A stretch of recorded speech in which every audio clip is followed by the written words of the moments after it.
أغيب وذو اللطائف لا يغيب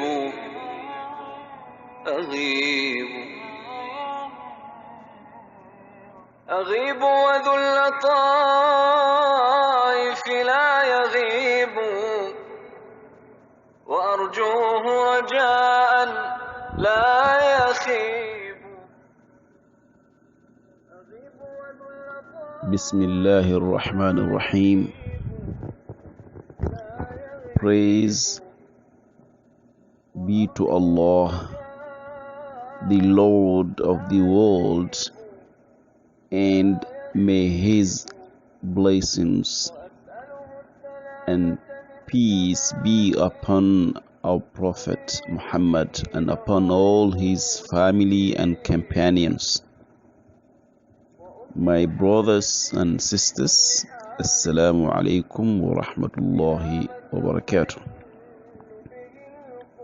Today, inshallah ta'ala, we'll talk about the ghusl procedures.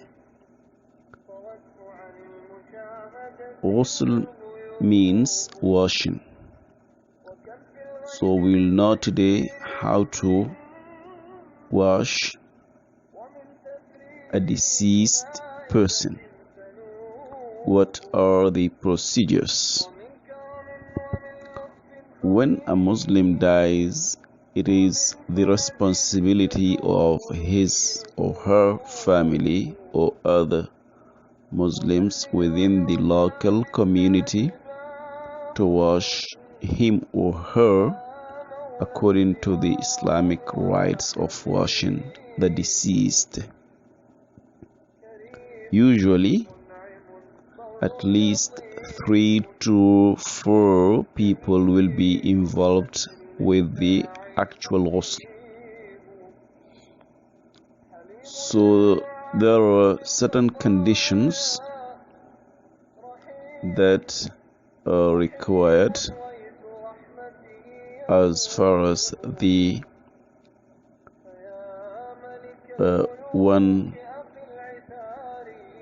who performs ghusl is concerned.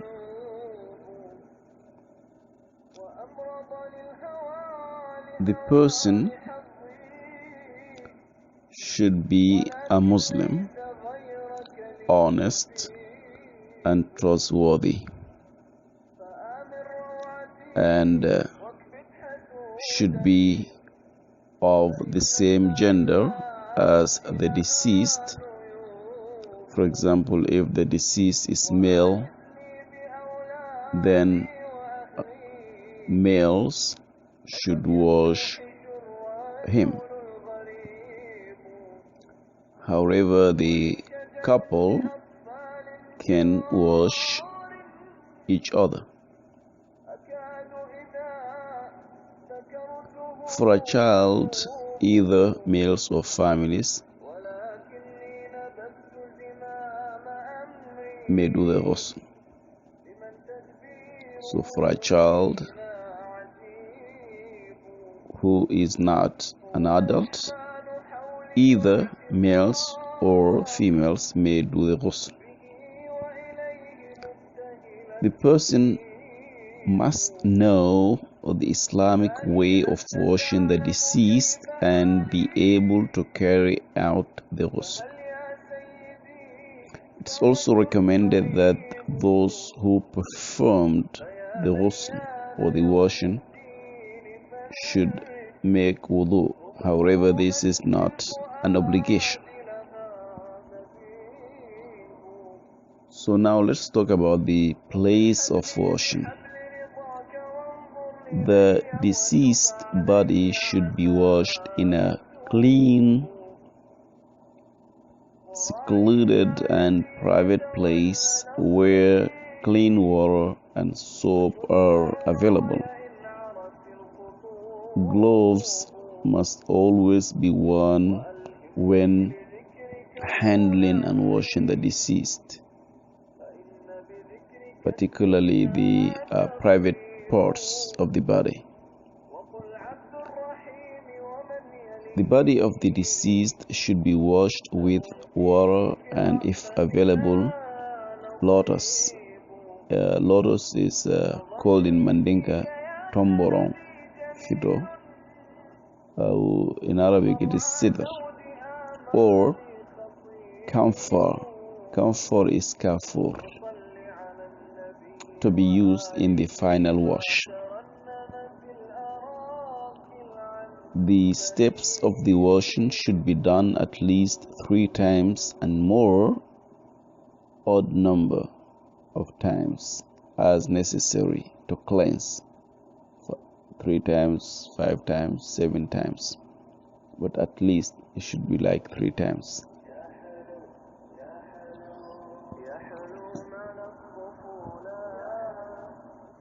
So let's move to the steps of washing. My brothers and sisters, privacy for the deceased is a crucial and important requirement at all times during the ghusl. The body of the deceased should be placed on a table or alike. The deceased clothes should be removed and the body should be covered with a sheet of cloth at all times during the ghusl. The awra, or private parts of the deceased, should be covered with a sheet of cloth. The awra of a male is from the bell button to the knee. So again, the awra of a male is from the belly button to the knee in the presence of males. For the female, it's the same in the presence of females. The head and the upper body should be raised slightly to ensure the washing water with exudations from the body flows down and does not run back to the body. The washer should start washing by saying Bismillah. So now the washing starts. Alright, the washer should start washing by saying Bismillah, which means in the name of Allah. The washer wears gloves or winds a piece of cloth around his hand, and with this he cleans away any impurities from the body using water. The washer should take another pair of gloves because of the fact that he already used the first ones to clean up some impurities, and press lightly the stomach of the deceased so as to expel, if possible, any remnants from it, and then wash the body of all impurities using water. The washer should perform wudu for the deceased without inserting the water in the nose and in the mouth. This is very important when you are making wudu, because the washing of the deceased is just like a janaba washing, ghusl janaba. So first of all, you perform wudu for the deceased. But when you are doing that, make sure that you don't insert the water in the nose and in the mouth. So you may use a piece of wet cotton wool in a small roll to clean nose and front teeth. The washer should then clean the body with water and soap if available, starting from head, hair, face, and beard in men, then the upper right side of the body, then the left side, after that the lower right side, then the lower left. In the case of a female, her hair should be loosened, washed, combed, and be braided in 3 braids and placed behind her back. The washing should be done 3 times or 5 times or 7 times as needed, providing that after washing the head, wash the right side before the left and the upper parts before the lower ones. In the last wash, the washer may use camphor or kafur in Arabic or some perfume with the water. After that, the body should be dried with a clean towel. Then the body should be covered with a clean sheet. The aura must be kept covered at all times. So after that, the shrouding starts. We will talk about that in our next talk. Anyway, there are some important notes here. In case the deceased is a female in her menstrual period or have childbirth, bleeding. So I'll repeat this again.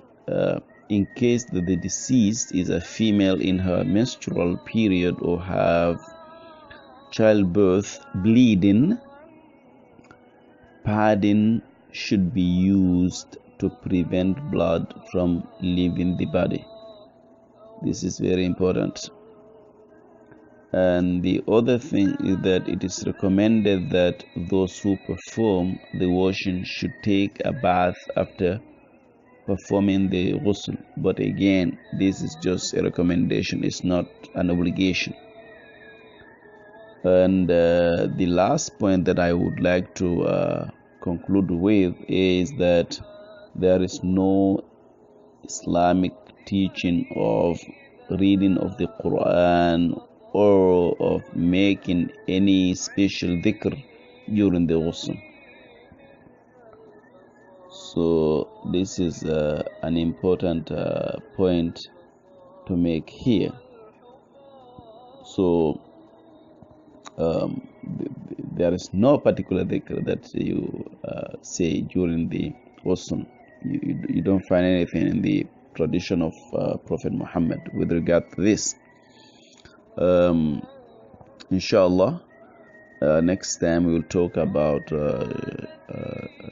shrouded procedures, inshallah ta'ala, and may Allah subhanahu wa ta'ala save our country, the Gambia, from fitna, from any calamity. May peace and stability